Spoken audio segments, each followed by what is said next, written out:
Okay dear friends, ഏവർക്കും നമ്മുടെ ക്ലാസ്സിലേക്ക് സ്വാഗതം. ഒരല്പസ്വല്പം വിഷമത്തോടു കൂടിയാണ് ഇവിടെ നിൽക്കുന്നത്. അതിൻ്റെ കാരണം കഴിഞ്ഞ ദിവസം ഏകദേശം 1 മണിക്കൂറുള്ള ഒരു ക്ലാസ് ഇട്ടിട്ടുണ്ടായിരുന്നു. അത് ഇവിടുത്തെ നിത്യ എടുത്ത ക്ലാസ്സാണ്. ഒരു ചെറിയ വിജ്ഞാനകോശമായിരുന്നു ആ ക്ലാസ്. പക്ഷേ ആ ക്ലാസ് കാണാൻ കൂടുതൽ പേര് തയ്യാറായില്ല. ഇത് അഹങ്കാരം എന്നാണ് ചക്രപാണി സാറ് ഇതിന് പറയുന്ന പേര്. നിങ്ങൾക്ക് പൈസ കൊടുത്ത് പഠിക്കാത്തതിൻ്റെ ബുദ്ധിമുട്ടുണ്ടെന്ന് എനിക്ക് മനസ്സിലായി. എൻ്റെ അടുത്ത് ഇപ്പോൾ ചില സുഹൃത്തുക്കൾ പറയുകയാണ്, ഏകദേശം നമ്മളെ ക്ലാസ്സുകൾ സ്ഥിരം കാണുന്ന ഒരു 10-2000 പേരേ ഉള്ളൂ. ഇത് ഒരു പ്ലാറ്റ്ഫോമാക്കി പൈസ വാങ്ങി നടത്തിയാൽ കുട്ടികൾക്ക് ഉപയോഗപ്പെടുമെന്നാണ് പറയുന്നത്.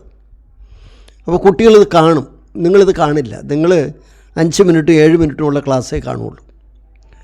ഇംഗ്ലീഷ് ക്ലാസ് ഇട്ടാൽ ബുദ്ധിമുട്ടാണ് കാണാൻ, സയൻസ് ക്ലാസ് കാണില്ല. എല്ലാവർക്കും ജോലിയും വേണം. ജോലി കിട്ടിയില്ലെങ്കിൽ തിരികെ കയറ്റ് എന്ന മുദ്രാവാക്യം പറയും. തിരികെ കയറ്റുന്നുണ്ട്, ശരിയാണ്. പ്രൈവറ്റ് മാനേജ്മെൻറ്റുകൾ കോടിക്കണക്കിന് രൂപ വാങ്ങി ആളുകളെ നിയമിക്കുകയും സർക്കാർ ശമ്പളം കൊടുക്കുന്നതുമാണ് തിരികെ കയറ്റ്. ഈ തിരികെ കയറ്റ് കാണാൻ ഈ മനുഷ്യർക്ക് കഴിയുന്നില്ല. യഥാർത്ഥ തിരികെ കയറ്റ് അവിടെയാണ് നടക്കുന്നത്. അത് കാണാനുള്ള മനസ്സില്ല, കാരണം അത് നമ്മളെ ജാതിയാണ് അത് നടത്തുന്നത്.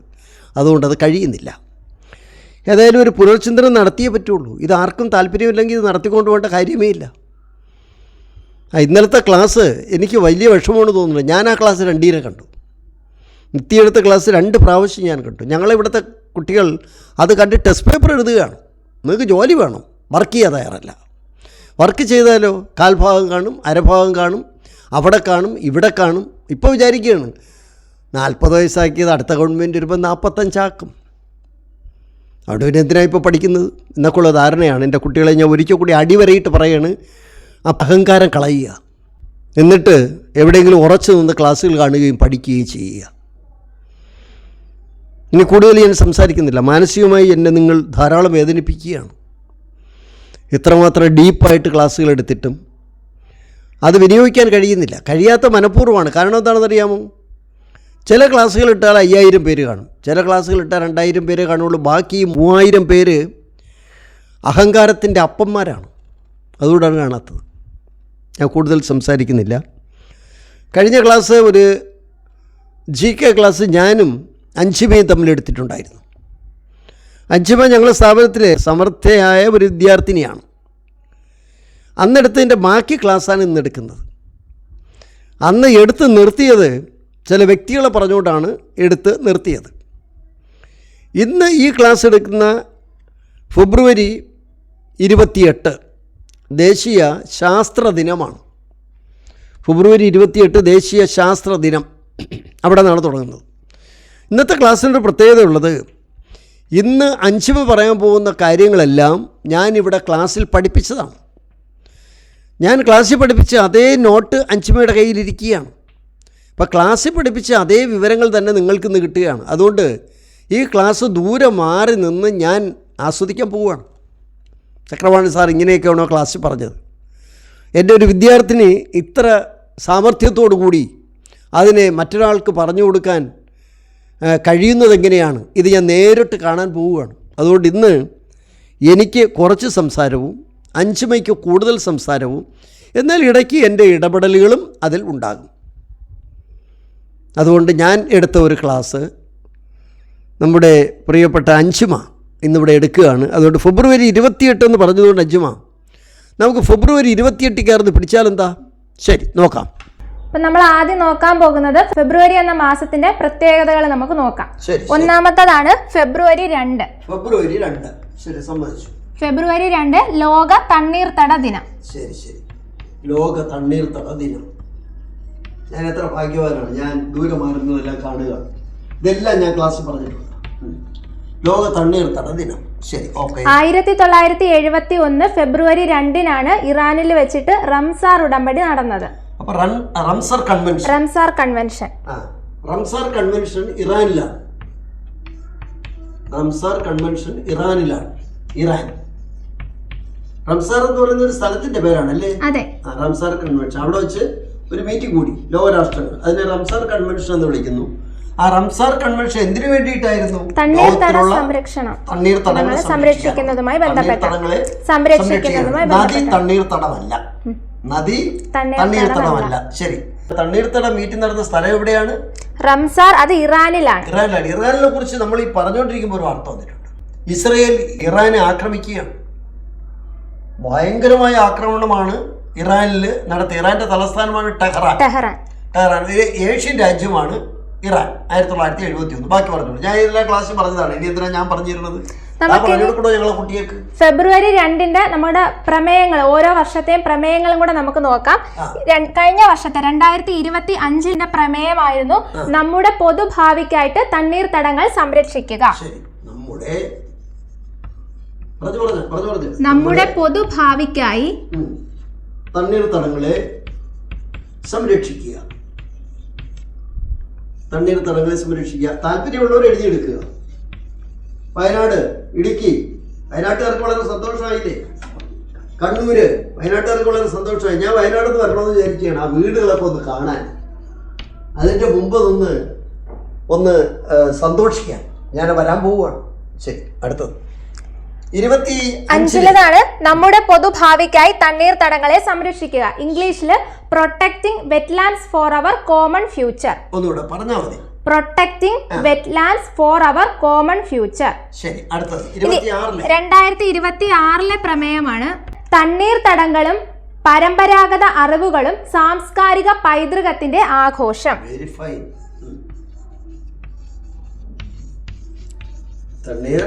തണ്ണീർത്തടങ്ങളും പരമ്പരാഗത അറിവുകളും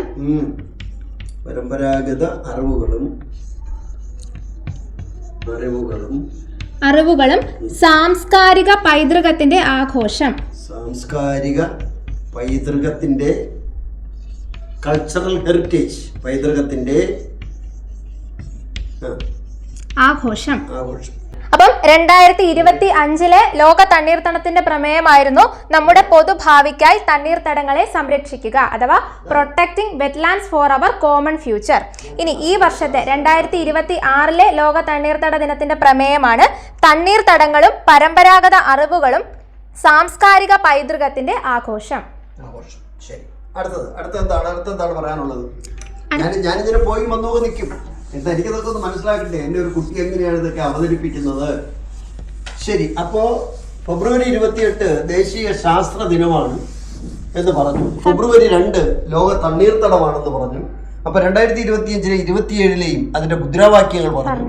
ഇനി ഫെബ്രുവരി 4 പ്രത്യേകത എന്താണ്? ഫെബ്രുവരി 4 ലോക ക്യാൻസർ ദിനം. ശരി, ഫെബ്രുവരി 4 ലോക ക്യാൻസർ ദിനം.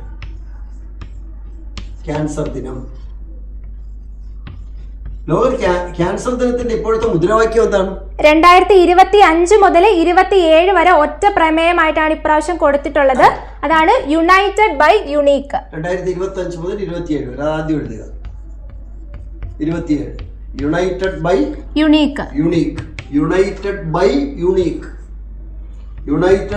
യുണീക്ക്. ഞാൻ എത്ര ഭാഗ്യമുള്ള ഒരു അധ്യാപകനാണെന്ന് നോക്കും. ക്ലാസ്സിൽ പഠിപ്പിച്ച കാര്യങ്ങളാണ് ഈ പറയുന്നത്. United by unique. അതിന്റെ മലയാളമാണ് അദ്വിതീയമായി ഒന്നിച്ചു. ശരി, അടുത്തത് ഫെബ്രുവരി 28 കഴിഞ്ഞു. ഫെബ്രുവരി 2, ഫെബ്രുവരി 4. അടുത്തത് ഫെബ്രുവരി 13. ഫെബ്രുവരി 13 റേഡിയോ ദിനം. ലോക റേഡിയോ ദിനം. ബഹുജന സുഖായ ബഹുജന ഹിതായ, അതാണ് നമ്മുടെ ദേശീയ മുദ്രാവാക്യം റേഡിയോ സംബന്ധിച്ച്. ബഹുജന ഹിതായ ബഹുജന സുഖായ. അതേസമയം ദൂരദർശന്റെ ആണെങ്കിലോ, ദൂരദർശൻ്റെത് സത്യം ശിവം സുന്ദരം. ദൂരദർശന്റെ മുദ്രാവാക്യം സത്യം ശിവം സുന്ദരം. റേഡിയോയുടേതാണെങ്കിൽ ബഹുജന സുഖായ ബഹുജന ഹിതായ.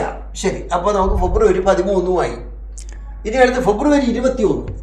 ഫെബ്രുവരി 21 മാതൃഭാഷാ ദിനം.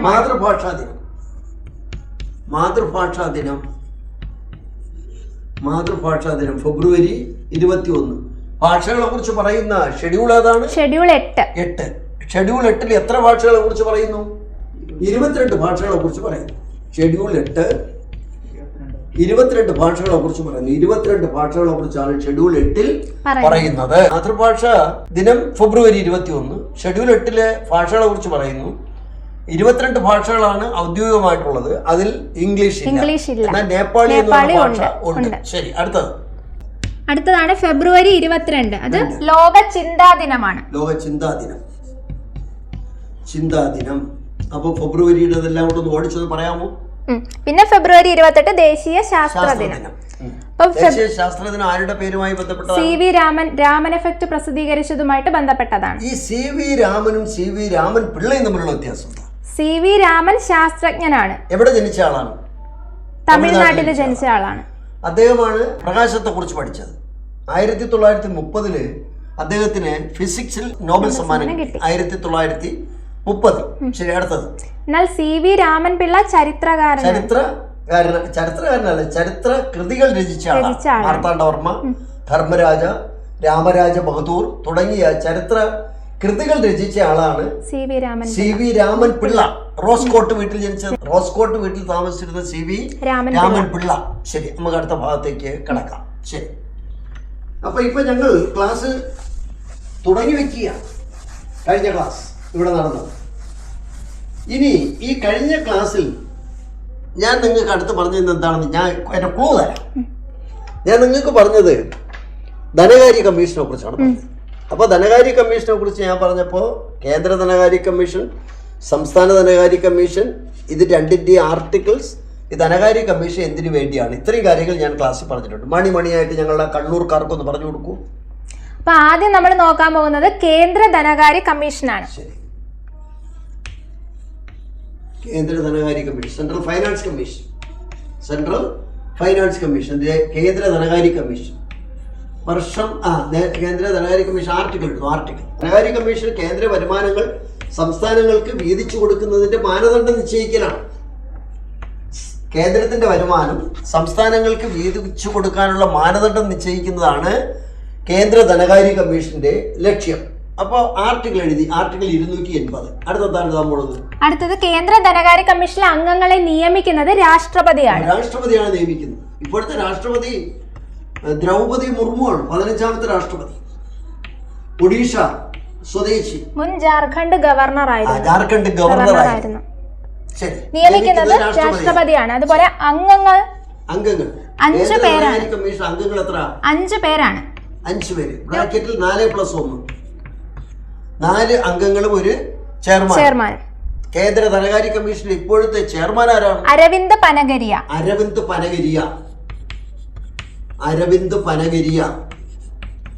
കേന്ദ്ര ധനകാര്യ കമ്മീഷൻ ചെയർമാനാണ് അരവിന്ദ് പനഗരിയ. അദ്ദേഹമാണ് ധനകാര്യ കമ്മീഷന്റെ ചെയർമാൻ. ഇപ്പൊ കേന്ദ്രത്തിലുള്ളത് 16ാം ധനകാര്യ കമ്മീഷനാണ്. 16ാം ധനകാര്യ കമ്മീഷനാണ് ഇപ്പോൾ ഉള്ളത്. ഈ 16ാം ധനകാര്യ കമ്മീഷന്റെ ശുപാർശകൾ നടപ്പിലാക്കുന്ന കാലഘട്ടം ഏതാണ്? 2026 മുതൽ 31 വരെയുള്ള കാലഘട്ടത്തെ ശുപാർശകളാണ് വേണ്ടിയാണ് ഈ 16ാം ധനകാര്യ കമ്മീഷൻ. 16ാം ധനകാര്യ കമ്മീഷൻ 2026-31 കാലഘട്ടങ്ങളിൽ നടപ്പിലാക്കാനുള്ള പദ്ധതികളാണ് ആവിഷ്കരിച്ചിട്ടുള്ളത്. അടുത്തത്. അതുപോലെ ഇതിലെ അംഗങ്ങളുടെ കാലാവധി എന്ന് പറയുന്നത് 5 വർഷമാണ്. അംഗങ്ങളുടെ കാലാവധി 5 വർഷം. 5 വർഷം. അപ്പൊ അങ്ങനെയാണെങ്കിലേ ഈ അരവിന്ദ് പനഗരിയെ ഞാൻ എവിടെയൊക്കെയോ കേട്ടിട്ടുണ്ട്. അരവിന്ദ് പനഗരിയാണ് നമ്മുടെ ആസൂത്രണ കമ്മീഷന് പകരമായിട്ട് ഇപ്പൊ നിലവിലുള്ള സംവിധാനമാണ് നീതി ആയോഗ്. നീതി ആയോഗിന്റെ ആദ്യത്തെ ഉപാധ്യക്ഷനാണ് അരവിന്ദ് പനഗരിയ. വൈസ് ചെയർമാൻ ആയിരുന്നു. അതായത് 2015 അരവിന്ദ് പനഗരിയ. ഈ അരവിന്ദ് പനഗരിയാണ് ഇപ്പോഴത്തെ കേന്ദ്ര ധനകാര്യ കമ്മീഷന്റെ നിലവിലത്തെ ചെയർമാൻ. ധനകാര്യ കമ്മീഷൻ എന്തിനു വേണ്ടിയിട്ടുള്ളതാണ്? കേന്ദ്രത്തിന്റെ വരുമാനം സംസ്ഥാനങ്ങൾക്ക് വീതിച്ചു കൊടുക്കുന്നതിനുള്ള മാനദണ്ഡങ്ങൾ നിശ്ചയിക്കാനാണ് കേന്ദ്ര ധനകാര്യ കമ്മീഷൻ. അങ്ങനെയാണെങ്കിൽ കേന്ദ്ര ധനകാര്യ കമ്മീഷൻ ആദ്യമായിട്ട് നിയമിച്ചത് എന്നാണ്? അതിന്റെ അധ്യക്ഷനാരായിരുന്നു? ആദ്യമായി നിയമിച്ചത് 1951-ലാണ്. അതിന്റെ അധ്യക്ഷൻ, കേന്ദ്ര ധനകാര്യ കമ്മീഷന്റെ ആദ്യത്തെ അധ്യക്ഷനായിരുന്നു KC നിയോഗി. ആയിരുന്നു ആദ്യത്തെ അധ്യക്ഷൻ. 1951. അപ്പൊ 1956 രണ്ടാം ധനകാര്യ കമ്മീഷൻ അധ്യക്ഷനോ? രണ്ടാമത്തെയാണ് കെ സന്താനം. 1956 അധ്യക്ഷൻ കെ സന്താനം ആയിരുന്നു. ഇതാണ് ധനകാര്യ കമ്മീഷൻ. അപ്പൊ ഇത് 16ാം ധനകാര്യ കമ്മീഷനാണ്. ഞാൻ രണ്ടൊന്നെണ്ണം ചോദിക്കട്ടെ. ഇപ്പൊ എത്രാമത്തെ ധനകാര്യ കമ്മീഷൻ കേന്ദ്രത്തിൽ? ഇപ്പം 16ാമത്തെ ധനകാര്യ കമ്മീഷനാണ് തന്നല്ലോ. ഇപ്പോഴത്തെ ലോകസഭ എത്രാമത്തതാണ്? ഇപ്പോഴത്തേത് 18ാം ലോക്സഭയാണ്. ഇപ്പോഴത്തെ കേരളത്തിലെ നിയമസഭ എത്രാമത്തെ? 15ാം നിയമസഭയാണ്. 15ാം നിയമസഭയാണ്. അപ്പൊ കേന്ദ്ര ധനകാര്യ കമ്മീഷനെ കുറിച്ചാണ് ഇത്രയും നേരം സംസാരിച്ചത്, ശരിയല്ലേ? ശരി, ഇനി സംസ്ഥാന ധനകാര്യ കമ്മീഷനെ കുറിച്ച് സംസാരിക്കണോ വേണ്ടേ? വേണം. നമ്മളെ കേരളമല്ലേ, നമ്മളെ കേരളത്തെ കുറിച്ച് സംസാരിച്ചാൽ ഇവന് എന്തിനെ കുറിച്ചാണ് നമ്മൾ സംസാരിക്കുന്നത്? ഇനി നിങ്ങൾ ആ ബുക്കിനകത്ത് എഴുതുക, കോഴിക്കോട്, കണ്ണൂർ, വയനാട്, ആ ബുക്കിൽ എഴുതുക സംസ്ഥാന ധനകാര്യ കമ്മീഷൻ. സംസ്ഥാന ധനകാര്യ കമ്മീഷൻ. സംസ്ഥാന ധനകാര്യ കമ്മീഷന്റെ ആർട്ടിക്കിൾ ആദ്യം എഴുതുക. 2 ആർട്ടിക്കിളുകളാണുള്ളത്. ഒന്ന് ആർട്ടിക്കിൾ 243I, അതുപോലെ 243Y. അപ്പൊ 243I എന്ന് പറയുന്നത് എന്തുമായി ബന്ധപ്പെട്ടതാണ്? അത് പഞ്ചായത്തി രാജ് സ്ഥാപനങ്ങളുമായി ബന്ധപ്പെട്ട അവിടുത്തെ ഇലക്ഷനാണ്. 243Y എന്ന് പറയുന്ന 243I എന്ന് പറയുന്നത് പഞ്ചായത്തിലെ ധനകാര്യ കമ്മീഷൻ. 243Y എന്ന് പറയുന്നത് മുനിസിപ്പാലിറ്റികളിലെ നഗരസഭാ സ്ഥാപനങ്ങളിലെ ധനകാര്യ കമ്മീഷൻ. ശരി, ഇപ്പൊ കേരളത്തിലെ എത്രാം ധനകാര്യ കമ്മീഷനാണ്? കേരളത്തിൽ ഇപ്പോൾ ഉള്ളത് 7ാം ധനകാര്യ കമ്മീഷനാണ്. 7th finance commission. 7ാമത്തെ ധനകാര്യ കമ്മീഷനാണ് ഉള്ളത്. അതിന്റെ അധ്യക്ഷനാണ് KN Harilal. Doctor KN Harilal. അപ്പൊ സംസ്ഥാന ധനകാര്യ കമ്മീഷന്റെ ഉദ്ദേശം സംസ്ഥാനത്തിന്റെ വരുമാനം തദ്ദേശ സ്വയംഭരണ സ്ഥാപനങ്ങൾക്ക് വീതിച്ചു കൊടുക്കേണ്ട മാനദണ്ഡം നിശ്ചയിക്കുന്നതാണ് 7th ഫൈനാൻസ് കമ്മീഷൻ. ശരിയല്ലേ? Doctor KN Harilal. 6ാമത്തെ ധനകാര്യ കമ്മീഷൻ? 6ാമത്തതാണ് SM Vijayanand. Doctor SM Vijayanand. ഈ സംസ്ഥാന ധനകാര്യ കമ്മീഷൻ നിയമിക്കുന്നത് ആരാണ്? അത് ഗവർണറാണ് നിയമിക്കുന്നത്. ഇപ്പോഴത്തെ ഗവർണർ ആരാണ്? രാജേന്ദ്ര വിശ്വനാഥ അർലേക്കർ. അദ്ദേഹം ഗോവ സ്വദേശിയാണ്. മുൻ ബീഹാർ ഗവർണറും കൂടിയാണ്. ശരി, അതോടെ ഒന്ന് പറഞ്ഞു കൊടുക്കുന്നത് നല്ലതായിരിക്കും. പറഞ്ഞു കൊടുക്കുന്നത് എപ്പോഴും നല്ലതാണ്. നമ്മൾ വിസ്തരിച്ച് പറയുന്നവരാണ്. നിയമിക്കുന്നത് ഗവർണറാണ്. ആരെ നിയമിക്കുന്നത്? സംസ്ഥാന ധനകാര്യ commission. Article 243I and 243Y. എന്തായാലും ശരി, 243Iയും 243Yയും എഴുതിയ സ്ഥിതിക്ക് തീർച്ചയായിട്ടും 5 മെയ്യെ ഇവിടെ ഇട്ട് കുടയും എന്നുള്ള ഉറപ്പാണ്. ഇതിങ്ങനെ എങ്ങനെ എഴുതിയെന്നുള്ള ചുമ്മാ എഴുതിയാൽ പോരെ. എനിക്ക് പറഞ്ഞ് മനസ്സിലാക്കി തരണം സാറേ, ഇന്ന കാരണങ്ങൾ കൊണ്ടാണെന്ന് എന്ന് പറയുകയാണെങ്കിൽ വെൽ ആൻഡ് ഗുഡ്. ശരി, അടുത്തത്. അതുപോലെ സംസ്ഥാന ധനകാര്യ കമ്മീഷന്റെ കാലാവധി എന്ന് പറയുന്നത് 5 വർഷമാണ്. 5 വർഷവും കാലാവധി 5 വർഷം. ശരി, നമ്മുടെ ഇപ്പോഴത്തെ ഗവർണറാണ് രാജേന്ദ്ര വിശ്വനാഥ് അർലേക്കർ. ഗവർണറുടെ വസതിയാണ് രാജ്ഭവൻ. അതിന്റെ ഇപ്പോഴത്തെ പുതിയ പേരാണ് ലോക് ഭവൻ. തിരുവനന്തപുരത്താണ് ലോക് ഭവൻ. നേരത്തെ ഉണ്ടായിരുന്ന ഗവർണർ ആരിഫ് മുഹമ്മദ് ഖാൻ ആണെന്നും അദ്ദേഹം ഉത്തർപ്രദേശുകാരനാണ്, ഇന്നും ഇപ്പോൾ ബീഹാറിലാണെന്നും മനസ്സിലാക്കി വെക്കണം ഗവർണറായിട്ട്. ശരി, ഇനി നിങ്ങൾ നോക്കിക്കോളൂ, ഈ 5 മെയ് ഇപ്പം അങ്ങനെ വിടാൻ പറ്റില്ല. ഇയാൾ ഇവിടെ ഒരു കാര്യം പറഞ്ഞു. സംസ്ഥാന ധനകാര്യ കമ്മീഷന്റെ പഞ്ചായത്തിലുള്ള ആർട്ടിക്കിൾ, മുനിസിപ്പാലിറ്റിയിലുള്ള ആർട്ടിക്കിൾ, ഈ 2 ആർട്ടിക്കിൾ അവിടെ നിന്ന് എഴുതിയുള്ളൂ. അപ്പൊ ആദ്യം പറയാൻ പോകുന്നത് 73ാം ഭരണഘടനാ ഭേദഗതിയെ കുറിച്ചാണ്.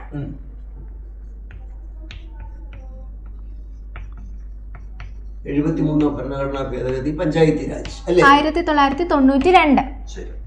73ാം ഭരണഘടനാ ഭേദഗതിയുടെ മുൻഗാമി എന്നറിയപ്പെടുന്നത് 64ാം ഭരണഘടനാ ഭേദഗതി വർഷം 1989.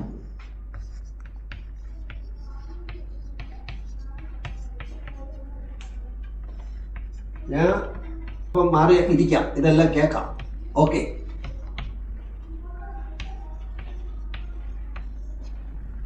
അപ്പം 73ാം ഭരണഘടനാ ഭേദഗതി എന്ന് പറയുന്നത് പഞ്ചായത്തി രാജുമായിട്ട് ബന്ധപ്പെട്ടതാണ്. ഇതിന്റെ ആർട്ടിക്കിൾ വരുന്നത് ആർട്ടിക്കിൾ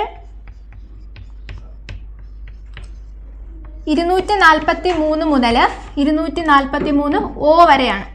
73-ാം ഭരണഘടനാ ഭേദഗതി പ്രകാരമുള്ള ആർട്ടിക്കിളാണ് ആർട്ടിക്കിൾ 243 മുതൽ 243 വരെ. പഞ്ചായത്തുകളെ കുറിച്ചാണ് ഇതിൽ പ്രതിപാദിക്കുന്നത്. ഇനി 73-ാം ഭരണഘടനാ ഭേദഗതി പ്രകാരം കൂട്ടിച്ചേർത്ത പാർട്ടാണ് പാർട്ട് 9. പാർട്ട് 9. പാർട്ട് 9-ൽ പറയുന്നത് പഞ്ചായത്തി രാജിനെ കുറിച്ചാണ്.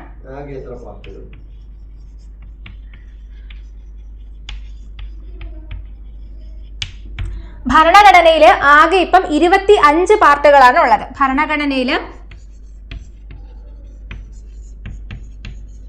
ഭരണഘടനയിൽ നിലവില് പാർട്ടുകൾ അഥവാ ഭാഗങ്ങൾ 25 ആണ്. എന്നാൽ ഭരണഘടന നിലവിൽ വന്നപ്പോൾ ആകെ 22 പാർട്ടുകളായിരുന്നു ഉണ്ടായിരുന്നത്.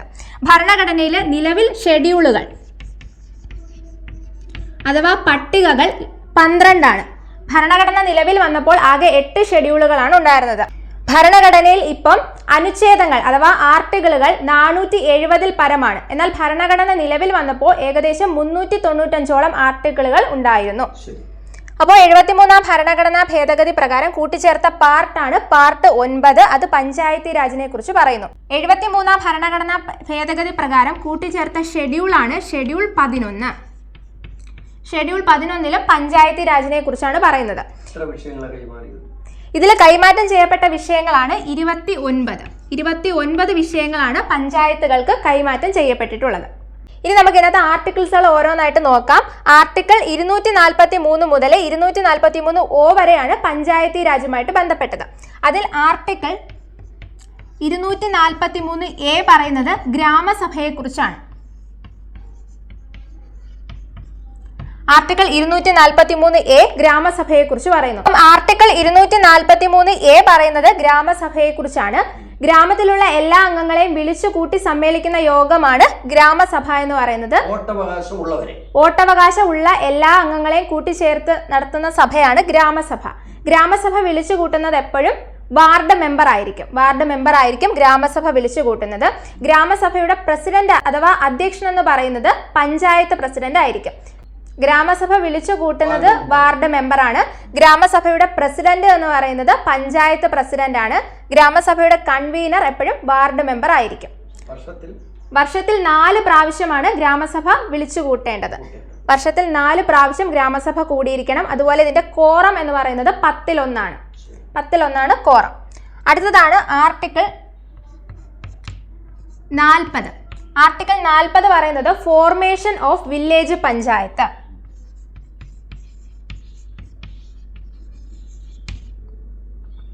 ആർട്ടിക്കിൾ 40 പറയുന്നത് വില്ലേജ് പഞ്ചായത്ത് രൂപീകരണമാണ്. ഈ ആർട്ടിക്കിൾ 40 വരുന്നത് രാഷ്ട്ര നിർദ്ദേശക തത്വങ്ങളിലാണ്. അതിൽ ഉൾപ്പെടുന്ന ആർട്ടിക്കിളാണ് ആർട്ടിക്കിൾ 40. അതിൽ പറയുന്നത് വില്ലേജ് പഞ്ചായത്ത് രൂപീകരണം അഥവാ ഫോർമേഷൻ ഓഫ് വില്ലേജ് പഞ്ചായത്ത്.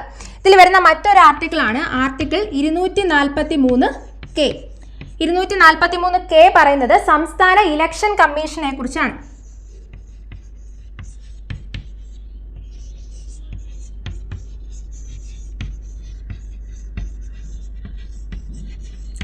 സംസ്ഥാന ഇലക്ഷൻ കമ്മീഷനെ കുറിച്ച് പറയുന്ന ആർട്ടിക്കിളാണ് ആർട്ടിക്കിൾ 243 സംസ്ഥാന ഇലക്ഷൻ കമ്മീഷൻ നിലവിൽ വന്നത് എന്നാണ്? സംസ്ഥാന ഇലക്ഷൻ കമ്മീഷൻ നിലവിൽ വന്നത് 1993 ഡിസംബർ 3-നാണ്.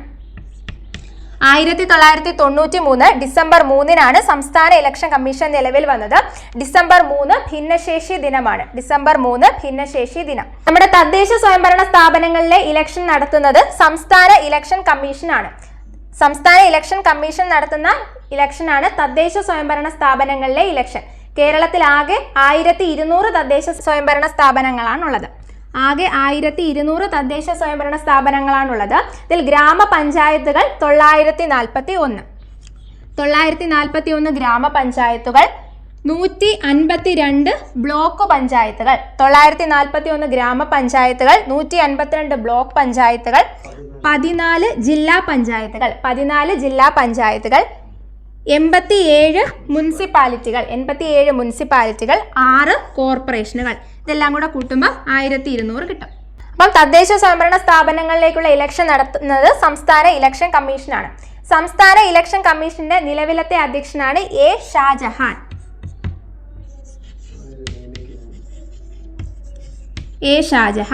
കേരളത്തിലെ നിലവിലെ ഇലക്ഷൻ കമ്മീഷണറാണ് എ ഷാജഹാൻ. സംസ്ഥാന ഇലക്ഷൻ കമ്മീഷനെ നിയമിക്കുന്നത് ഗവർണറാണ്. സംസ്ഥാനത്തെ ഇപ്പോഴത്തെ ചീഫ് ഇലക്ട്രൽ ഓഫീസറാണ് Ratan U Khelkar.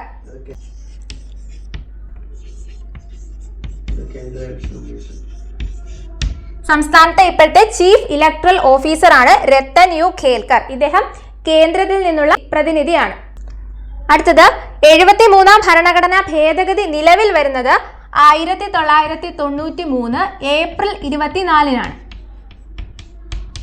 April 24 1993 April 24-നാണ് 73-ാം ഭരണഘടനാ ഭേദഗതി നിലവിൽ വരുന്നത്. PV നരസിംഹറാവുവിന്റെ കാലത്താണ്. അപ്പൊ ഇനി ഇത്രയും പറഞ്ഞത് ഒന്നും കൂടെ പറയാം. 73-ാം ഭരണഘടനാ ഭേദഗതി വർഷം 1992. 73-ാം ഭരണഘടനാ ഭേദഗതി എന്ന് പറയുന്നത് പഞ്ചായത്തുകളുമായി ബന്ധപ്പെട്ടതാണ്, പഞ്ചായത്തി രാജുമായി ബന്ധപ്പെട്ടതാണ്. 73-ാം ഭരണഘടനാ ഭേദഗതിയുടെ മുൻഗാമി എന്നറിയപ്പെടുന്നത് 64-ാം ഭരണഘടനാ ഭേദഗതി 1989. രാജീവ് ഗാന്ധി കൊണ്ടുവന്നതാണ്, പക്ഷെ അത് പാർലമെന്റിൽ പാസ്സായില്ല. 73-ാം ഭരണഘടനാ ഭേദഗതി നിലവിൽ വരുന്നത് 1993 ഏപ്രിൽ 24-നാണ്. ഇത് പ്രകാരമുള്ള ആർട്ടിക്കിൾ ആണ് ആർട്ടിക്കിൾ 243 മുതൽ 243 വരെ. ആർട്ടിക്കിളുകൾ പറയാം. ആർട്ടിക്കിൾ 243A ഗ്രാമസഭയെ കുറിച്ചാണ് പറയുന്നത്. Article 40 formation of village panchayat, ഇത് രാഷ്ട്ര നിർദ്ദേശക തത്വങ്ങളിൽ ഉൾപ്പെടുന്ന ആർട്ടിക്കിൾ ആണ്. അടുത്തത് ആർട്ടിക്കിൾ 243K സംസ്ഥാന ഇലക്ഷൻ കമ്മീഷനെ കുറിച്ച് പറയുന്നു. 73-ാം ഭരണഘടനാ ഭേദഗതി പ്രകാരം കൂട്ടിച്ചേർത്ത പാർട്ടാണ് പാർട്ട് 9. അത് പഞ്ചായത്തി രാജുമായിട്ട് ബന്ധപ്പെട്ടതാണ്. കൂട്ടിച്ചേർത്ത ഷെഡ്യൂൾ 11 പഞ്ചായത്തി രാജിനെ കുറിച്ച് പറയുന്നു. ഇത് പ്രകാരം 29 വിഷയങ്ങളാണ് പഞ്ചായത്തുകൾക്ക് കൈമാറ്റം ചെയ്യപ്പെട്ടിട്ടുള്ളത്. അപ്പൊ നമുക്ക് ഗ്രാമസഭയും വാർഡ് സഭയും തമ്മിലുള്ള ഒരു താരതമ്യം ആദ്യം നോക്കാം. ഗ്രാമസഭ നമ്മളിപ്പോൾ പറഞ്ഞതാണ്. ഗ്രാമസഭയുടെ ആർട്ടിക്കിൾ ആണ് ആർട്ടിക്കിൾ 243A. ഗ്രാമസഭ എന്ന് പറയുന്നത് പഞ്ചായത്തിൽ നിലവിലുള്ളതാണ് ഗ്രാമസഭ. അത് 243A പ്രകാരമാണ് രൂപീകരിച്ചിരിക്കുന്നത്. ഗ്രാമസഭ വിളിച്ചു കൂട്ടുന്നത് വാർഡ് മെമ്പറാണ്. ഗ്രാമസഭയുടെ അധ്യക്ഷൻ എന്ന് പറയുന്നത് പഞ്ചായത്ത് പ്രസിഡന്റ് ആണ്. അധ്യക്ഷൻ പഞ്ചായത്ത് പ്രസിഡന്റ്. വർഷത്തിൽ 4 പ്രാവശ്യമാണ് ഗ്രാമസഭ വിളിച്ചു കൂട്ടേണ്ടത്. വർഷത്തിൽ 4 പ്രാവശ്യം വിളിച്ചു കൂട്ടണം. പഞ്ചായത്തില് വോട്ടർ പട്ടികയിൽ പേരുള്ള എല്ലാ പ്രതിനിധികൾക്കും ഏതിൽ പങ്കെടുക്കാം? ഗ്രാമസഭയിൽ പങ്കെടുക്കാം. ഇതിന്റെ കോറം എന്ന് പറയുന്നത് 10-1 കോറം 10-1. അടുത്തതാണ് വാർഡ് സഭ. വാർഡ് സഭയുമായി ബന്ധപ്പെട്ട ആർട്ടിക്കിൾ ആണ് ആർട്ടിക്കിൾ 243S. ആർട്ടിക്കിൾ 243S ആണ് വാർഡ് സഭയെ കുറിച്ച് പറയുന്നത്. പഞ്ചായത്തുകളിൽ ഗ്രാമസഭയ്ക്ക് തുല്യമായിട്ട് നഗരപ്രദേശങ്ങളിലുള്ള സംവിധാനമാണ് വാർഡ് സഭ എന്ന് പറയുന്നത്. വാർഡ് സഭ രൂപീകരിച്ചിരിക്കുന്നത് 74-ാം ഭരണഘടനാ ഭേദഗതി പ്രകാരമാണ്. 1992 74-ാം ഭരണഘടനാ ഭേദഗതി പ്രകാരമാണ് ആർട്ടിക്കിൾ 243S പ്രകാരം വാർഡ് സഭ രൂപീകൃതമായത്. ഇത് വിളിച്ചു കൂട്ടുന്നത് വാർഡ് കൗൺസിലറാണ്. വാർഡ് സഭ വിളിച്ചു കൂട്ടുന്നത് വാർഡ് കൗൺസിലറാണ്. പഞ്ചായത്തുകളില് വാർഡ് മെമ്പർക്ക് സമാനമായിട്ട് നഗരപ്രദേശങ്ങളിൽ അഥവാ മുനിസിപ്പാലിറ്റികളിലും കോർപ്പറേഷനിലും ഉള്ളതാണ് വാർഡ് കൗൺസിലർ. വാർഡ് സഭയുടെ അധ്യക്ഷൻ എന്ന് പറയുന്നത് എപ്പോഴും ചെയർപേഴ്സൺ അല്ലെങ്കിൽ മേയർ ആയിരിക്കും. ചെയർപേഴ്സൺ അല്ലെങ്കിൽ മേയർ അല്ലെങ്കിൽ അവർ നിർദ്ദേശിക്കുന്ന മറ്റൊരു ഏതെങ്കിലും വ്യക്തിയായിരിക്കും. വർഷത്തിൽ 4 പ്രാവശ്യമാണ് വാർഡ് സഭ വിളിച്ചു കൂട്ടേണ്ടത്. വർഷത്തിൽ 4 പ്രാവശ്യമാണ് വാർഡ് സഭ വിളിച്ചു കൂട്ടേണ്ടത്. ഇതിന്റെ അധ്യക്ഷനും പറഞ്ഞു, നമ്മൾ വിളിച്ചു കൂട്ടുന്ന വ്യക്തി ആരാണെന്ന് പറഞ്ഞു. സംസ്ഥാന ധനകാര്യ കമ്മീഷനുമായിട്ട് ബന്ധപ്പെട്ട ആർട്ടിക്കിൾ ആണ് ആർട്ടിക്കിൾ 243I 243Y. സംസ്ഥാന ധനകാര്യ കമ്മീഷനുമായിട്ട് ബന്ധപ്പെട്ട ആർട്ടിക്കിൾ ആണ് ആർട്ടിക്കിൾ 243I 243Y. ഇപ്പോൾ ഉള്ളത് 7-ാം ധനകാര്യ കമ്മീഷനാണെന്ന് പറഞ്ഞു. അതിന്റെ അധ്യക്ഷനാണ് KN ഹരിലാൽ. അടുത്തതാണ് സംസ്ഥാന ഇലക്ഷൻ കമ്മീഷൻ. സംസ്ഥാന ഇലക്ഷൻ കമ്മീഷനുമായിട്ട് ബന്ധപ്പെട്ട ആർട്ടിക്കിൾ ആണ് ആർട്ടിക്കിൾ 243K. ആർട്ടിക്കിൾ 243K പറയുന്നത് സംസ്ഥാന ഇലക്ഷൻ കമ്മീഷനെ കുറിച്ചാണ്. 1993 ഡിസംബർ 3-നാണ് സംസ്ഥാന ഇലക്ഷൻ കമ്മീഷൻ രൂപീകൃതമായത്. നിലവിലെ കേരളത്തിലെ ചീഫ് ഇലക്ഷൻ കമ്മീഷണറാണ് എ ഷാജഹാൻ. അതുപോലെ ചീഫ് ഇലക്ട്രൽ ഓഫീസറാണ് രത്തൻ യു ഖേൽക്കർ. അടുത്തതാണ് 243ZA. ഇത് നഗരപ്രദേശങ്ങളിലെ അഥവാ മുനിസിപ്പാലിറ്റികളിലെ ഇലക്ഷനെ കുറിച്ച് പ്രതിപാദിക്കുന്ന ആർട്ടിക്കിൾ ആണ് ആർട്ടിക്കിൾ 243ZA. അടുത്തതാണ് DPC അഥവാ district planning committee. District planning കമ്മിറ്റിയെ കുറിച്ച് പറയുന്ന ആർട്ടിക്കിൾ ആണ് article 243ZD. District planning committee. ഇതിന്റെ കൺവീനർ എപ്പോഴും ജില്ലാ കളക്ടർ ആയിരിക്കും. പ്രസിഡന്റ് എപ്പോഴും അതാത് ജില്ലകളിലെ ജില്ലാ പഞ്ചായത്ത് പ്രസിഡന്റും ആയിരിക്കും. അപ്പോൾ ആർട്ടിക്കിൾ 243(z)(d)യിൽ പറയുന്നത് ഡിസ്ട്രിക്ട് പ്ലാനിംഗ് കമ്മിറ്റിയെ കുറിച്ചാണ്. ഇനി നമുക്ക് 74-ാം ഭരണഘടനാ ഭേദഗതിയും കൂടെ നോക്കാം. ഇനി നമുക്ക് 73-ാം ഭേദഗതിയും 74-ാം ഭേദഗതിയും ഒന്നിച്ചൊരു കമ്പാരിസൺ നോക്കാം. നിങ്ങൾ ഇതേപോലെ ഒരു ചാർട്ട് വെച്ച് പഠിച്ചാൽ ഇത് വളരെ എളുപ്പത്തിൽ പഠിച്ചെടുക്കാം. അപ്പം നമുക്ക് നോക്കാം. 73-ാം ഭരണഘടനാ ഭേദഗതി 1992, 74-ാം ഭരണഘടനാ ഭേദഗതി 1992. 73-ാം ഭരണഘടനാ ഭേദഗതി എന്തുമായിട്ട് ബന്ധപ്പെട്ടതാണ്? പഞ്ചായത്തി രാജുമായിട്ട് ബന്ധപ്പെട്ടതാണ്. അതുപോലെ 74-ാം ഭരണഘടനാ ഭേദഗതി നഗരപാലിക നിയമവുമായി ബന്ധപ്പെട്ടതാണ്. ഇനി നമുക്കിതിൽ രണ്ടിലെയും ആർട്ടിക്കിളുകൾ നോക്കാം. 73-ാം ഭരണഘടനാ ഭേദഗതി പ്രകാരം പഞ്ചായത്തി രാജുമായിട്ട് ബന്ധപ്പെട്ട ആർട്ടിക്കിളാണ് ആർട്ടിക്കിൾ 243 മുതൽ 243 വരെ. 243 മുതൽ 243 വരെയാണ് പഞ്ചായത്തുകളെ കുറിച്ച് പറയുന്നത്. ഇനി 74-ാം ഭരണഘടനാ ഭേദഗതി പ്രകാരം നഗരപാലിക അഥവാ മുനിസിപ്പാലിറ്റി കോർപ്പറേഷൻ ഇവയെക്കുറിച്ച് പറയുന്ന ആർട്ടിക്കിളാണ് ആർട്ടിക്കിൾ 243P മുതൽ ആർട്ടിക്കിൾ 243(z)(g) വരെ. ആർട്ടിക്കിൾ 243P മുതൽ ആർട്ടിക്കിൾ 243(z)(g) വരെ. അപ്പം നമ്മൾ ആർട്ടിക്കിൾ പറഞ്ഞു. ഇനി നമുക്ക് ഇത് രണ്ടും നിലവിൽ വന്നത് എന്താണെന്ന് നോക്കാം. 73-ാം ഭരണഘടനാ ഭേദഗതി 1992. അത് നിലവിൽ വന്നത് 1993 ഏപ്രിൽ 24. 1993 ഏപ്രിൽ 24. ഏപ്രിൽ 24 ദേശീയ പഞ്ചായത്തി രാജ് ദിനമായിട്ട് ആചരിക്കുന്നത്. ഏപ്രിൽ 24 ദേശീയ പഞ്ചായത്തി രാജ് നിയമമായിട്ട് ആചരിക്കുന്നു. അതിന്റെ കാരണം എന്താണ്? 73-ാം ഭരണഘടനാ ഭേദഗതി നിലവിൽ വന്ന ഡേറ്റ് ആണ് 1993 ഏപ്രിൽ 24.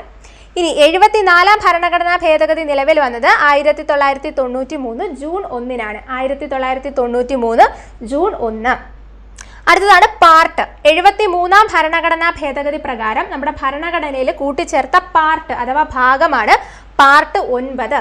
എന്നാൽ 74-ാം ഭേദഗതി പ്രകാരം കൂട്ടിച്ചേർത്ത പാർട്ടാണ് പാർട്ട് 9A. ഇതിൽ പാർട്ട് 9 പറയുന്നത് പഞ്ചായത്തിനെ കുറിച്ചും പാർട്ട് 9A പറയുന്നത് മുനിസിപ്പാലിറ്റിയെ കുറിച്ചുമാണ്. അടുത്തതാണ് ഷെഡ്യൂൾ അഥവാ പട്ടിക. 73-ാം ഭേദഗതി പ്രകാരം കൂട്ടിച്ചേർത്ത ഷെഡ്യൂളാണ് ഷെഡ്യൂൾ 11. ഷെഡ്യൂൾ 11 പഞ്ചായത്തി രാജിനെ കുറിച്ചാണ് പറയുന്നത്. 74-ാം ഭരണഘടനാ ഭേദഗതി പ്രകാരം കൂട്ടിച്ചേർത്ത ഷെഡ്യൂളാണ് ഷെഡ്യൂൾ 12 അഥവാ നഗരപാലിക. അടുത്തതാണ് 73-ാം ഭരണഘടനാ ഭേദഗതി പ്രകാരം പഞ്ചായത്തുകൾക്ക് കൈമാറ്റം ചെയ്യപ്പെട്ട വിഷയങ്ങളുടെ എണ്ണം 29 എന്നാൽ 74-ാം ഭരണഘടനാ ഭേദഗതി പ്രകാരം മുനിസിപ്പാലിറ്റികൾക്ക് കൈമാറ്റം ചെയ്യപ്പെട്ട വിഷയങ്ങളുടെ എണ്ണം 18. ഇവിടെ 29 വിഷയങ്ങൾ കൈമാറ്റം ചെയ്യപ്പെട്ടു. ഇവിടെ 18 വിഷയങ്ങളാണ് കൈമാറ്റം ചെയ്യപ്പെട്ടിട്ടുള്ളത്. അടുത്തതാണ് 73-ാം ഭരണഘടനാ ഭേദഗതിയുടെ മുൻഗാമിയാണ് 64-ാം ഭരണഘടനാ ഭേദഗതി 1989. എന്നാൽ 74-ാം ഭരണഘടനാ ഭേദഗതിയുടെ മുൻഗാമിയാണ് 65-ാം ഭരണഘടനാ ഭേദഗതി 1989. ഇത് രണ്ടും രാജീവ് ഗാന്ധിയുടെ ഭരണകാലഘട്ടത്തിലായിരുന്നു. ഇത് രണ്ടും പാർലമെന്റിൽ പാസ്സായില്ല. അടുത്തത് ഗ്രാമസഭ പഞ്ചായത്തി രാജുമായിട്ട് ബന്ധപ്പെട്ടതാണ്. ഗ്രാമസഭയെ കുറിച്ച് പറയുന്ന ആർട്ടിക്കിളാണ് ആർട്ടിക്കിൾ 243A. ആർട്ടിക്കിൾ 243 മുതൽ ആർട്ടിക്കിൾ 243O വരെയാണ് പഞ്ചായത്തി രാജ്. അതിൽ 243A ഗ്രാമസഭയെ കുറിച്ച് പറയുന്നത്. പഞ്ചായത്തിൽ ഗ്രാമസഭയ്ക്ക് ബദലായിട്ട് നഗരപ്രദേശങ്ങളിലുള്ള സംവിധാനമാണ് വാർഡ് സഭ. വാർഡ് സഭയെ കുറിച്ച് പറയുന്ന ആർട്ടിക്കിളാണ് ആർട്ടിക്കിൾ 243S. ആർട്ടിക്കിൾ 243S ആണ് വാർഡ് സഭയെ കുറിച്ച് പറയുന്നു. അടുത്തതാണ് ഇലക്ഷൻ കമ്മീഷൻ. ഇലക്ഷൻ കമ്മീഷനെ കുറിച്ച് പറയുന്ന ആർട്ടിക്കിളാണ് ആർട്ടിക്കിൾ 243K. ആർട്ടിക്കിൾ 243Kയിലാണ് സംസ്ഥാന ഇലക്ഷൻ കമ്മീഷനെ കുറിച്ച് പറയുന്നത്. അതുപോലെ തന്നെ തദ്ദേശ സ്വയംഭരണ സ്ഥാപനങ്ങളിലേക്കുള്ള തെരഞ്ഞെടുപ്പ് നടത്തുന്നത് സംസ്ഥാന തെരഞ്ഞെടുപ്പ് കമ്മീഷനാണ് എന്ന് പറയുന്ന ആർട്ടിക്കിളാണ് ആർട്ടിക്കിൾ 243K. എന്നാൽ മുനിസിപ്പാലിറ്റികളിലെ ഇലക്ഷനെ കുറിച്ച് പറയുന്ന ആർട്ടിക്കിളാണ് ആർട്ടിക്കിൾ 243ZA. ഇവിടെ 243P മുതൽ 243ZG വരെയാണ് നഗരപാലിക നിയമത്തിൽ പറയുന്നത്. അതിൽ 243ZA നഗരസഭാ ഇലക്ഷനെ കുറിച്ച് പ്രതിപാദിക്കുന്നത്. അടുത്തതാണ് സംസ്ഥാന ധനകാര്യ കമ്മീഷൻ. നമ്മൾ പറഞ്ഞു സംസ്ഥാന ധനകാര്യ കമ്മീഷനെ കുറിച്ച് പറയുന്ന ആർട്ടിക്കിളാണ് ആർട്ടിക്കിൾ 243I-യും 243Y-യും. അതായത് സംസ്ഥാനത്തിന്റെ വരുമാനം പഞ്ചായത്തുകൾക്കും മുനിസിപ്പാലിറ്റികൾക്കും വീതിച്ചു കൊടുക്കുന്നതിന് വേണ്ടി രൂപീകൃതമായ സ്ഥാപനമാണ് സംസ്ഥാന ധനകാര്യ കമ്മീഷൻ. ഇതിൽ ആർട്ടിക്കിൾ 243I പറയുന്നത് സംസ്ഥാന ധനകാര്യ കമ്മീഷൻ തങ്ങളുടെ വരുമാനം പഞ്ചായത്തുകൾക്ക് വീതിച്ചു കൊടുക്കുന്നതിനെ കുറിച്ച് പറയുന്ന ആർട്ടിക്കിളാണ് ആർട്ടിക്കിൾ 243I. എന്നാൽ ആർട്ടിക്കിൾ 243Y പറയുന്നത് സംസ്ഥാന ധനകാര്യ കമ്മീഷൻ തങ്ങളുടെ വരുമാനം മുനിസിപ്പാലിറ്റികൾക്ക് വീതിച്ചു കൊടുക്കേണ്ടതിനെ കുറിച്ച് പറയുന്ന ആർട്ടിക്കിളാണ് ആർട്ടിക്കിൾ 243(y). അപ്പം സംസ്ഥാന ധനകാര്യ കമ്മീഷനിലെ 2 ആർട്ടിക്കിളാണ് വരുന്നത്. ആർട്ടിക്കിൾ 243(i) പഞ്ചായത്തുമായി ബന്ധപ്പെട്ടതാണ്, 243(y) മുനിസിപ്പാലിറ്റിയുമായി ബന്ധപ്പെട്ടതാണ്. അടുത്ത നമ്മളിവിടെ പറഞ്ഞു 73ാം ഭരണഘടനാ ഭേദഗതി നിലവിൽ വന്നത് 1993 ഏപ്രിൽ 24-നാണ്. ഏപ്രിൽ 24 ദേശീയ പഞ്ചായത്തി രാജ് ദിനം. എന്നാൽ കേരള പഞ്ചായത്തി രാജ് നിയമം നിലവിൽ വന്നത് 1994 ഏപ്രിൽ 23-നാണ്. 1993 ഏപ്രിൽ 24-നാണ് 73ാം ഭരണഘടനാ ഭേദഗതി നിലവിൽ വന്നത്. അതുകൊണ്ട് തന്നെ ഏപ്രിൽ 24-ആണ് ദേശീയ പഞ്ചായത്തി രാജ് ദിനം. എന്നാൽ കേരളത്തിൽ പഞ്ചായത്തി രാജ് നിയമം നിലവിൽ വന്നത് 1994 ഏപ്രിൽ 23-നാണ്. അടുത്തത് ദേശീയ പഞ്ചായത്ത് ദിനം എന്ന് പറയുന്നത് ഏപ്രിൽ 24-ആണ്. ദേശീയ പഞ്ചായത്ത് ദിനം ഏപ്രിൽ 24. എന്നാൽ സംസ്ഥാന പഞ്ചായത്തി രാജ് ദിനം ഫെബ്രുവരി 19. പഞ്ചായത്തി രാജ് സ്ഥാപനങ്ങളുടെ പിതാവ് എന്നറിയപ്പെടുന്ന വ്യക്തിയാണ് ബൽവന്ത് റായ് മേത്ത. അദ്ദേഹത്തിന്റെ ജന്മദിനമായ ഫെബ്രുവരി 19 സംസ്ഥാന പഞ്ചായത്തി രാജ് ദിനമായിട്ട് ആചരിക്കുന്നത്. പഞ്ചായത്ത് ഏത് ലിസ്റ്റിൽ ഉൾപ്പെടുന്ന വിഷയമാണ്? പഞ്ചായത്ത് സ്റ്റേറ്റ് ലിസ്റ്റിൽ ഉൾപ്പെടുന്ന വിഷയമാണ്. ശരി, ഈ അഞ്ചുമ എടുത്ത ക്ലാസ് ഞാൻ ഫ്രണ്ടിൽ നിന്ന് കേൾക്കുകയായി. ഞാൻ 1-2 കാര്യങ്ങൾ അഞ്ചുമയുടെ അടുത്ത് ചോദിക്കാൻ പോവുകയാണ്. അഞ്ചുമ, ഈ പഞ്ചായത്തി രാജ് സ്ഥാപനങ്ങളിൽ ഇലക്ഷൻ നടത്തുന്ന ആർട്ടിക്കിൾ ഏതാ പറഞ്ഞത്? പഞ്ചായത്തി രാജ് സ്ഥാപനങ്ങളിൽ ഇലക്ഷൻ നടത്തുന്നതാണ് ആർട്ടിക്കിൾ 243(k). നഗരപാലിക പ്രദേശങ്ങളിൽ ഇലക്ഷൻ നടത്തുന്ന ആർട്ടിക്കിൾ ഏതാണ്? Article 243(ZA). ഈ 243(ZA)യും 243(K)യും അനുസരിച്ചിട്ടാണ് ഇലക്ഷൻ കമ്മീഷനെ നിയമിച്ചിരിക്കുന്നത്. ഈ രണ്ടിന്റെയും ഇലക്ഷൻ കമ്മീഷണർ രണ്ടാണോ ഒരാളാണ്? രണ്ടിന്റെ ഇലക്ഷൻ കമ്മീഷണർ ഒരാളാണ്. ഇപ്പൊ ആരാണ്? ഇപ്പോഴത്തെ ചീഫ് ഇലക്ഷൻ കമ്മീഷണറാണ് എ ഷാജഹാൻ സംസ്ഥാനത്ത്. അങ്ങനെയാണെങ്കിൽ ഈ പഞ്ചായത്തി രാജ് നിയമം അനുസരിച്ച് രൂപീകരിച്ചിരിക്കുന്ന ധനകാര്യ കമ്മീഷനാണ് 243(i) പഞ്ചായത്ത്. 243(y) എന്ന് പറയുന്നത് മുനിസിപ്പാലിറ്റി കോർപ്പറേഷനിലാണ്. Municipality corporation. ഈ ധനകാര്യ കമ്മീഷൻ പഞ്ചായത്തിലും മുനിസിപ്പാലിറ്റിയിലും ഒരാളാണ്, ഒരാളാണ്. അപ്പൊ ഇപ്പോഴത്തെ എത്ര ധനകാര്യ കമ്മീഷൻ? 7ാം ധനകാര്യ കമ്മീഷനാണ്. അധ്യക്ഷനാണ് ഡോക്ടർ KN ഹരിലാൽ. അപ്പൊ ഡോക്ടർ KN ഹരിലാലിനെ സംസ്ഥാന ധനകാര്യ കമ്മീഷനായിട്ട് നിയമിച്ചിരിക്കുന്ന ആർട്ടിക്കിളാണ് 243(i)യും 243(y)യും. ശരിയല്ലേ? പഞ്ചായത്തി രാജിന്റെ പിതാവ് എന്നറിയപ്പെടുന്ന ആരാണ്? ബൽവന്ത് റായ് മേത്ത. കേരളത്തില് പഞ്ചായത്ത് സംവിധാനം ശക്തിപ്പെടുത്തിയ ഭരണാധികാരി ആരാണ്? റാണി സേതു ലക്ഷ്മിഭായ്. ആണ് കേരളത്തിലത് പഞ്ചായത്തുകളെ ശക്തിപ്പെടുത്തിയത്. അടുത്തത് പിന്നെ ബാക്കി ആർട്ടിക്കിൾസ് എല്ലാം പറഞ്ഞിട്ടുണ്ട്. ഇത് നിങ്ങളൊരു ചാർട്ടാക്കി വെച്ച് പഠിക്കുക. ഇന്നൊരു പരീക്ഷണമായിരുന്നു. പരീക്ഷണം ഞാൻ ഇതിവിടുത്തെ ക്ലാസ്സിലെടുത്തതാണ്. അത് എൻ്റെ ഒരു വിദ്യാർത്ഥിനി എത്രമാത്രം ഉൾക്കൊണ്ടിട്ടുണ്ട്, ഈ ചാർട്ടൊക്കെ അയാളെ ഭാവനയിൽ വന്നതാണ്. ഒരു നല്ല അധ്യാപികയായി ഈ കുട്ടി തീരുമെന്നുള്ള സംശയം വേണ്ട. എല്ലാവരും നന്നായിട്ട് പഠിക്കണം. പഞ്ചായത്തി രാജ് എല്ലാ പരീക്ഷകൾക്കും ചോദിക്കുന്നതാണ്. പഞ്ചായത്തി രാജ് ഇവിടെ കൊണ്ട് അവസാനിച്ചിട്ടില്ല. പഞ്ചായത്തി രാജിൻ്റെ സെക്കൻഡ് പാർട്ടും പിന്നെ നീതി ആയോഗ് അല്ലേ, UNO അങ്ങനെയുള്ള കാര്യങ്ങൾ, തൊഴിലുറപ്പ് പദ്ധതി അങ്ങനെയുള്ള കാര്യങ്ങൾ ഇതിൻ്റെ പിന്നാലെ വരുന്നുണ്ട്. VBG, റാംജി അതൊക്കെ കൂടെ അടുത്ത ഭാഗത്തായിട്ട് വരുന്നുണ്ട്. നിങ്ങളെ അഭിപ്രായങ്ങൾ എഴുതിയാൽ ഈ ക്ലാസ് എടുക്കുന്ന നമ്മുടെ സുഹൃത്തുക്കൾക്ക് അതിനൊരു ആവേശം ഉണ്ടാവും. ഇത് ക്ലാസ് കണ്ടുകൊണ്ട് ഒരക്ഷരം മിണ്ടൂല. അസൂയയാണോ എന്ന് എനിക്കറിയില്ല. ഒരക്ഷരം മിണ്ടൂല. അല്ലെങ്കിൽ ശരി, ഒരു ചെറിയൊരു പ്രോത്സാഹനം കൊടുക്കാൻ പോലും നിങ്ങൾ തയ്യാറാകുന്നില്ല. ചക്രവാണി സാറിനെ ഇനി പ്രോത്സാഹിപ്പിക്കണ്ട, അതിൻ്റെ ആവശ്യമില്ല. കതിരിന്മേൽ വളമിട്ടിട്ട് കാര്യമില്ല. പക്ഷേ ഇതൊക്കെ വളർന്നു വരേണ്ട കുട്ടികളാണ്. അവർക്ക് വേണ്ട പ്രോത്സാഹനം കൊടുക്കണം. അതിൽ വന്നിട്ടുള്ള തെറ്റുകുറ്റങ്ങൾ നിങ്ങൾക്ക് ചൂണ്ടിക്കാണിക്കാം. നമ്മളെ കൂടെ നിൽക്കുന്ന എല്ലാവർക്കും ജോലി കിട്ടണം. ഇപ്പോൾ വളരെ ആവേശത്തോടെ എല്ലാവരും വന്നിട്ടുണ്ട്. എല്ലാവർക്കും എല്ലാ നന്മകളും നേരുന്നു. അടുത്ത ക്ലാസ്സിൽ കാണാമെന്ന് പറഞ്ഞുകൊണ്ട് ഇത് അവസാനിപ്പിക്കുന്നു. നന്ദി, നമസ്കാരം.